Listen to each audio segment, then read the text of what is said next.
Now, back to the Peter Boyles Show.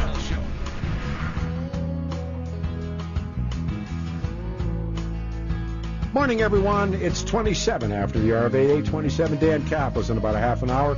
7:10 KNUS. I'm Peter Boyles. Good morning. Thanks for being here. As you know, we're very much involved in and it's going to happen on the 29th, Monday the 29th of this month at the Hyatt Regency Denver Tech Center, 8 o'clock in the morning. Please say good morning and welcome to Denver and to 710 KNUS. Alfredo Ortiz is our guest, President and Chief Executive Officer of Job Creator Network. It's called the JCN. It's a real pleasure. Thank you, Alfredo. Good morning. Welcome to Denver. Peter, good morning. Thank you very much for having me on the air. My pleasure. Where are we speaking to you from? I'm actually here in Denver, right down the street from you. Oh, wow. Then I know who you are. Because I thought, that's this guy. You're the bakery, right? No. No? She shows you what I know. No. No. How are you doing, Well, Peter? first, let's go back. What do you do? I'm President and CEO of Job Creators Network. Okay, and tell me what you did prior to that.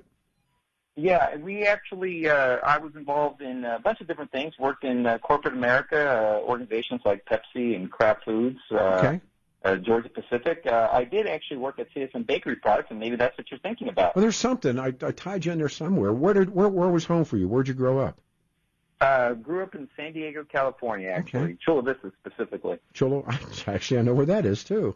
Tell me your track from there. So you grew up in Chula Vista, and then what? Well, I've been blessed and fortunate, Peter, to be quite honest. I'm, I guess, what you call an American dream story, because I grew up from nothing really on trash days. I remember my mom and I used to go around collecting aluminum cans and newspapers, and we'd run over to the YMCA and cash it in. That was our grocery money for the week. And so, to grow up from that to where I am today, representing our small business owners across the country and working for a great American dream story as well, Bernie Marcus, who founded the Home Depot, I just can't consider myself any more blessed than what I am today. What are we watching happen in the country today with small businesses?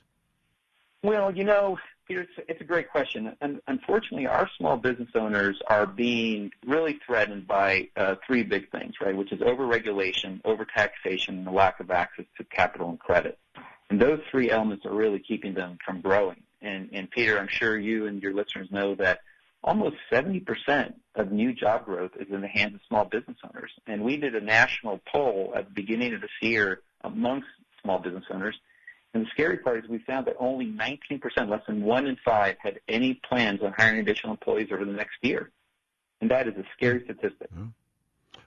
So, when I read this and I look at this, and, there are people that I listen to and people that I read who say this economy is extremely fragile, if not headed in the wrong direction, but it's just a question of time. Now, the numbers that I read are how many small businesses actually fold as opposed to actually getting startups. What's the correlation between those two or three things? Well, Peter, it's another good question. As we know, startups and small businesses in general, right, the odds are already against you, right? The probability of success is low, and a lot of folks who get into that know that. I used to have a small business myself. And again, the odds of winning and succeeding are always low, right? But we as entrepreneurs believe in our own ideas, we believe in ourselves, and we believe in the American dream story, and we push forward, and we try to get through things. But unfortunately, in this particular case, government is getting in the way. And, when we look at the importance of small business, too, in this country, Peter, it's an amazing number. We like to say that, small business is too big to fail. If I could, let me walk you through some quick numbers here. There are 20.5 million small business owners in this country. About 5.5 million or so employ 10, 11 people each. That's about 55, 56 million people, employees, hardworking Americans, right? And we add that to the pool of 20.5 million small business owners. You have about 85 million hardworking Americans in this country that are dependent on the success or failure of small business. And then if you add family members to that number, it could be 105, 110, 115 million people in this country dependent on success or failure of small businesses. We can't afford to do this wrong.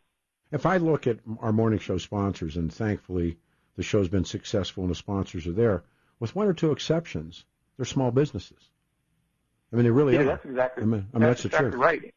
Yep, and that's exactly right. And when you think about just your normal neighborhood, when you go back home and when your listeners go back home and you wake up and you look around you, and who's sponsoring the little leagues, the soccer leagues, the different events. It's your car dealers, it's your dry cleaners. I mean, and these are all hardworking small business owners that really support our communities across the country. It's really true. I mean, big corporates have agencies, and they place buys, and they buy on the show. It's not what I'm talking about, but I'm talking about live endorsements and friendships and relationships and helping somebody out. It's they're small businesses. It's very rare that, I know you do a lot of talk radio, but you won't hear Limbaugh sell United Airlines. You won't hear, all the people's different jobs and different stations that you've worked on or done interviews on. And you don't hear those guys, selling a big corporation, a big multinational. But you will hear them sell, hard workers, men and women who are trying to push and make a job work. And generally, by and large, they do a wonderful job because they know exactly that. They're and I have a friend of mine who's a car dealer, and we're very close.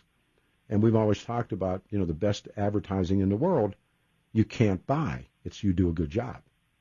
Correct. And, the guy says, boy, I love that, your truck out there in your driveway. Where'd you get it? And the guy says, I got it from XYZ dealership. And, boy, they really, they gave me a great trade. Their service was great. Everything they said was true. That's boy, this new hardwood. Wow, yeah, I'll tell you who did it. You can't buy that, but you can gain it by doing the job right. Is that fair?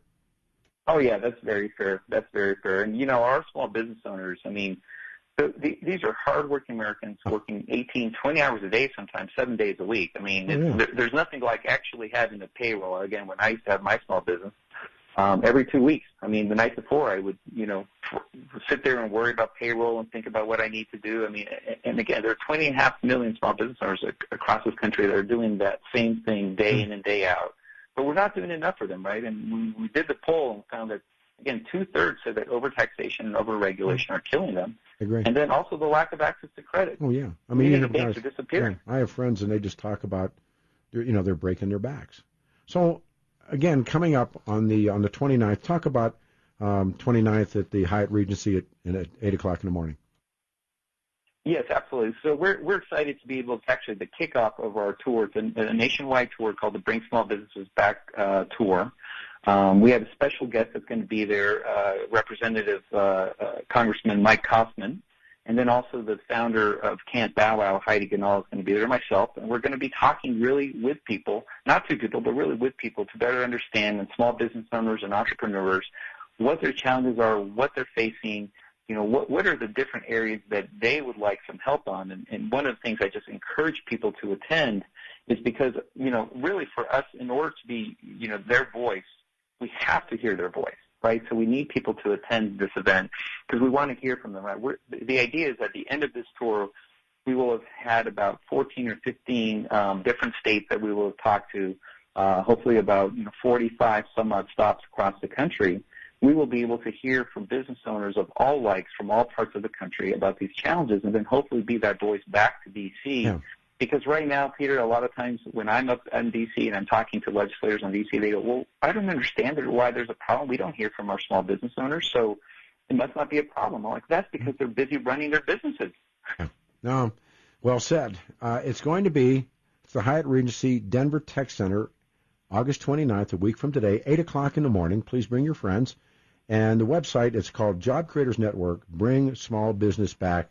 And the web is Defend Main Street, one word, defendmainstreet.com. You're great. Let's get you back for Friday. Have you drop back in the show again. Would you do that, Alfredo, please? Absolutely, Peter. I'd be honored. Like I said, from our perspective, small businesses are too big to fail, and we need to get this right. Talk to you this week, man. Have a good day. Thank you, brother. Thank you very much. All right, man. Bye. Thank you. Bye-bye. 303-696-1971. Open lines that take us to the end of the show. They sponsor the weather. We make this statement all the time. When winter gets cold, summer gets hot. You go, hey, Dick Tracy, where'd you park your squad car?